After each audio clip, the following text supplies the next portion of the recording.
Vice President J.D. Vance projecting confidence amid the ongoing conflict with Iran.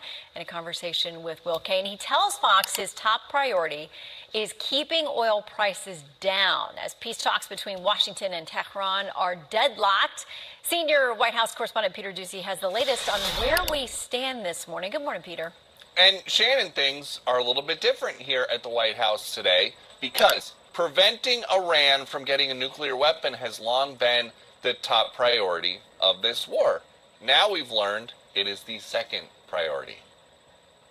I know that oil is down today, and it's way down from the highs in the early days of the conflict. That's goal number one. Keep oil and gas cheap for Americans all over our country. And then obviously goal number two is ensure that Iran never gets a nuclear weapon. President Trump asserted on Tuesday that the United States has total control over the Strait of Hormuz. However, his energy secretary explains that things in the strait are fluid.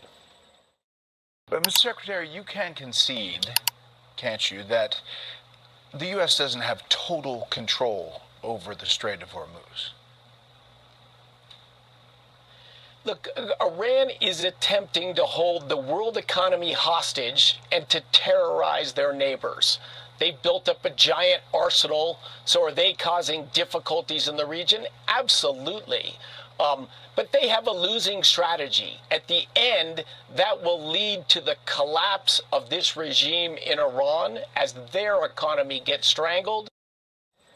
Nobody disputes that Iran's economy is really suffering as a direct result of the U.S. naval blockade in the strait. However, the men in charge of Iran's military seem to have made a calculation to spend less time right now trying to rebuild Iranian nuclear sites that have been leveled and more time trying to figure out how to control the strait.